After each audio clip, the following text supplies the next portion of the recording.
Welcome back to Mindkind Podcasts. This is Dr. Jo North returning to our platform. Mindkind continues to be a reflective space for anyone who wants to stay sane in our demanding world.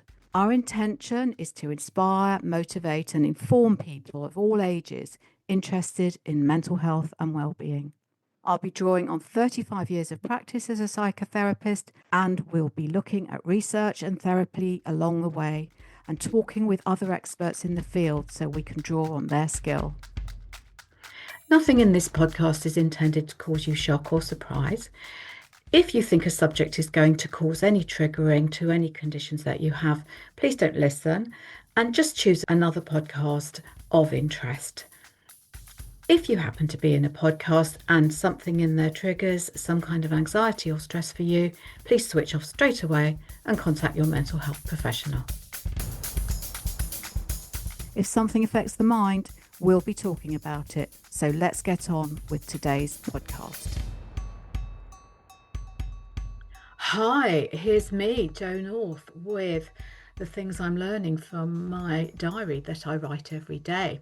And I do hope that it will encourage you, A, to write your own diary, but B, to share it with us, and C, to look at mine because it's up there for members of the community. Later on in this podcast, I'll tell you how to join the community. It's not a lot of money. There's a lot on offer there, and there's nothing like community to help us get through some of the things that we have to face in our time-related eating journey. Actually, you can call that your life if you like. So, some of my learning is it hurts, basically, but then we can't get through life without some difficult feelings and without hurt feelings, you know. We always say in the acceptance and commitment therapy community that our internal life is like the weather. You know, sometimes the sun is shining and sometimes it's a thunderstorm and sometimes it's a gale and sometimes there are rainbows, and it's wonderful, but we can't expect to go through life and be happy all the time. It's a bit of a trap, that thing, that we should always be happy. As you will know if you read Russ Harris's The Happiness Trap, one of my very, very favourite books, very, very smart guy, The Happiness Trap, basically saying, you know, we have to live with all levels of emotion, all shades of emotion. Yeah. So learning one this week was very much about emotional upset. I think there are many, many layers to what happened, but basically there was an upset with a colleague, and I had found it quietly unsettling. And my eating went very weird on me for days before I fully registered that actually this event had upset me. My appetite dropped, basically. So it wasn't a kind of overeating thing. It was, I don't want food. It was almost like I felt really sad. But then what happens with me is there's a pull to sweet things, as absolutely my body's screaming out for energy. And, you know, then starts to creep in the chocolate and the sweet stuff. It's well recorded. Note to self, we've done this over many years. You know this, Jo. And there it was happening again, isn't it fascinating? So there was the pull towards sweet things. And then once I found the courage to address the situation that arose and reach a resolution, a satisfactory resolution, then my hunger came back and my equilibrium returned. Now, the thing about our interactions and whether or not it's work relationships or family relationships or primary relationships or sibling relationships or any kind friendships, they matter to us, and the quality of the interactions that we have really matter. And on the whole, we don't need interactions that are going to set us back or are frightening and hostile. And I was on the end of some of what I perceived to be a hostile reaction that really, really upset me and pushed me into a bunch of shame. Now, I think, to be fair, I mean, it was definitely an aggressive communication, but I am easily triggered at the moment. Ordinarily, I might have just brushed that one off. But of course, as you know from my diary, you know, my mum died and we buried her in the darkest month of January in the freezing snow. And it's well recorded, that was a difficult relationship. And one of her default positions and one of her ways of controlling things was through hostility and hostile face and a hostile tone. And at the moment, I just can't tolerate that from people. So somebody gave me both barrels, and in their mind, that was no barrels at all, which is interesting. And I did receive an apology, and that is absolutely fine. But the thing is this, it never works. Aggression as a communication style is not very helpful. A hostility will deeply affect a relationship, and we do need to watch that. I have to watch my own reactivity and my own hostility, and I'm very careful about keeping quiet when I go through hostile and aggressive states, because I do. And I keep quiet because there is an old adage, least said, soonest mended. And I think I've got that in another one of my podcasts. It's just like, say little. Whereas somehow we feel we've got to let people know everything, haven't we? It's not always the case. It might be better to reflect on things. But the fact is that we're all upset by these interactions that cause a fracture. And that's what happened. And it deeply, deeply upset me. And another layer to that was I've got a bit of a vulnerability going on at the moment. The nervous system doesn't wait for permission to respond to these things. If something is fractured that matters to us, it hurts. And our body will find a way to tell us and say, can you notice that?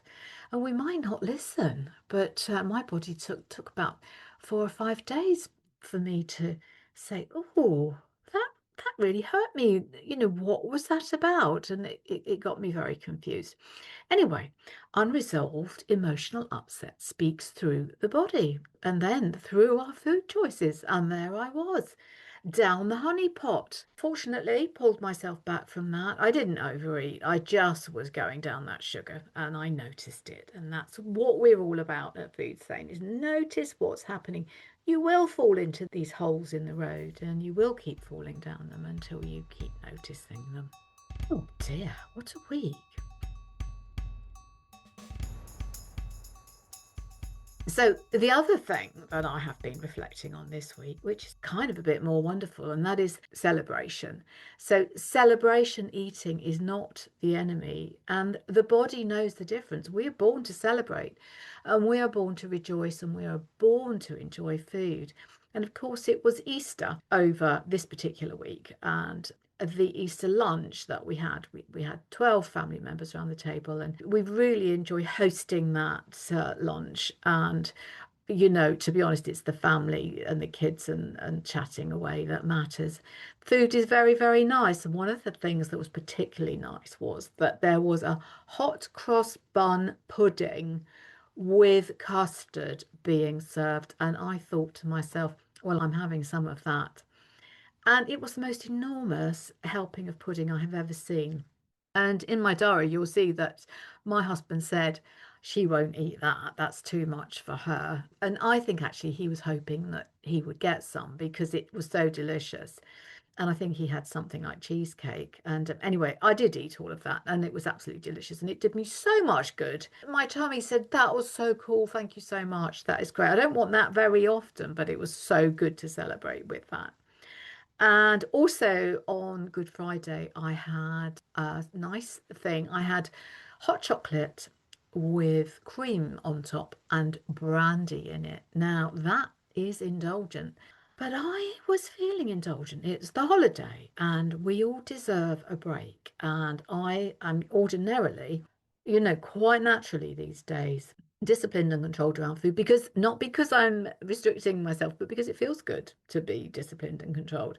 But no, my brain said I'm having something nice, and then that's what we had. So obviously it was a religious celebration, and in fact, this time of year there's many religious celebrations going on. Obviously, Good Friday is a particularly Christian celebration, but there's the Pesach celebration, the feast of the Passover, and there is the end of Ramadan, which is a sort of bringing closure to the fasting month. So there's a lot going on, and there are other Hindu celebrations as well going on. So marvelous. And what do? We get together and we have wonderful things. I do really remember when I was younger and we had a guru group because that's what you did in the 70s. And we used to have lots and lots of sweeties at Diwali, and I think it was called prashad. And oh my goodness, I was very happy at those times. Anyway, I hope you love your prashad.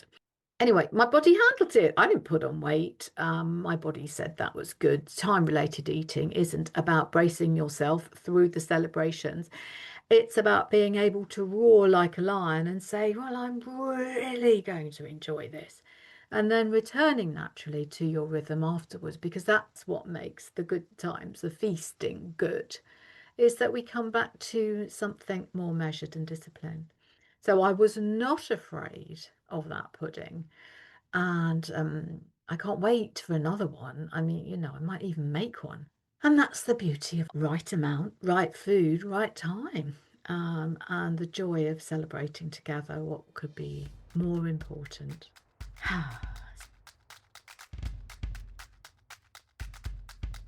If there are any new Foodsane members listening, I just want to say a big welcome to the Foodsane community. If the idea of eating windows, time-related eating and the raft are all new to you, there is a handy quick start guide that will take you through the essentials of time-related eating and what it means to be on the raft.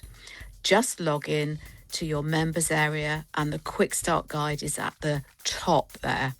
It's only £10 a month to be a member of this community. Members also have access to the Foodsane training, my daily diary, free chapters of the Foodsane book, a handy eating window tracker to track your daily eating window and compare that with your mood, the option to send me your questions, a monthly meeting with me online and other community members, and a space where we can chat, share and support each other. If you're not yet a member, you can still find a lot of information on the website, foodsane.co.uk. You can subscribe to my mailing list for free to get the regular newsletters. And of course, my podcasts are out there too. And you will find lots of information about time-related eating in the podcasts.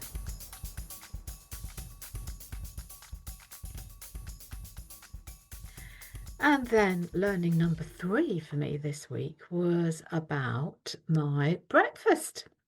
Goodness knows what was going on. But anyway, it was banana and chocolate spread. And I think the sun was shining. I think it might have been Easter Monday. In fact, it was the Monday after Easter weekend.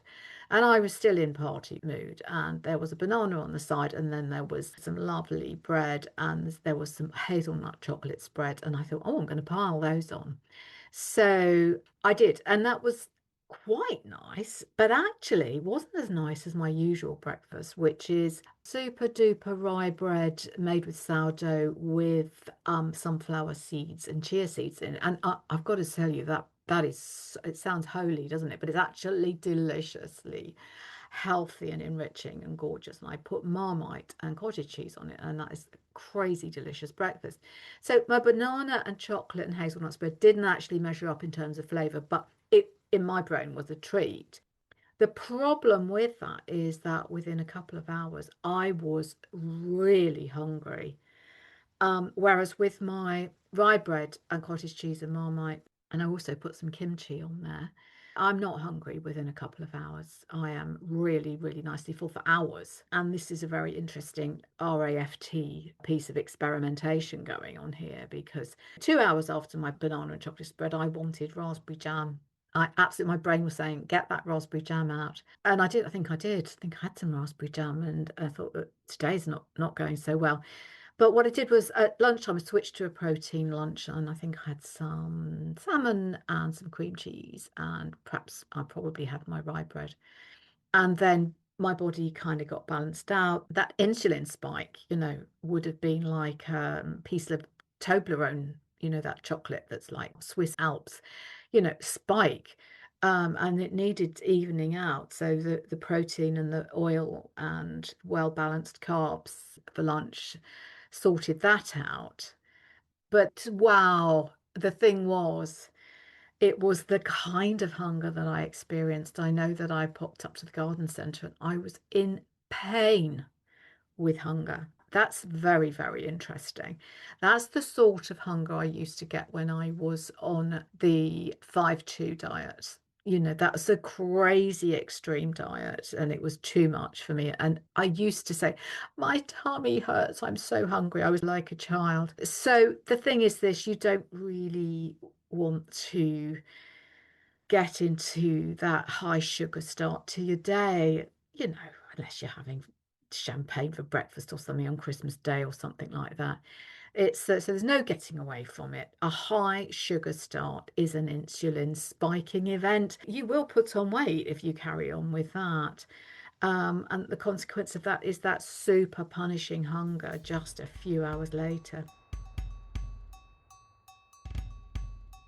So, as you'll gather from this, I'm still learning every day. At the moment, I'm widening my window a little bit because I am on holiday and I'm trying to calm down from and climb down a bit from my working brain. So I'm just having a slightly wider window. My eating window is 7 hours today. I'm not particularly eating more, but I do feel I need to kind of soften the cortisol in my system, to be honest. Yeah, I've been going at it and working so hard, and it's really a month to climb down.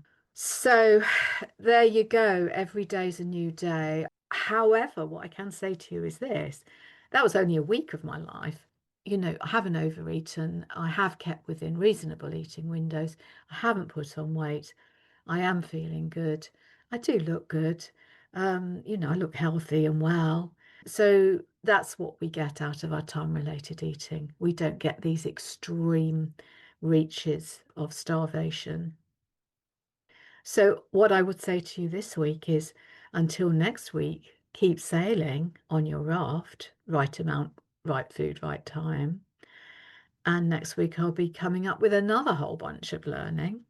And don't forget to breathe out and give yourself a big sigh every time you need to de-stress, which is another thing I've been reminded of this week. Your big wind down sigh is so good for you. And a little bit of movement, snacking, and a little bit of positive affirmation and doing nice things for yourself is all very wonderful. Don't have to break the bank to feel good. I hope you have a great week, and I can't wait to talk to you next week, especially because I am on holiday in Portugal and I will be doing my TikTok videos in the sunshine and my Instagram videos in the sunshine. Let's see what that brings up. How's my holiday eating going to be? I know it's going to be absolutely fine. David and I have planned it already. We're going to have lots of fun, eat lots of nice things, but we're going to have a great eating window. He's joining me in that, so I can't wait to tell you all about it. Take care, and I'll see you again soon.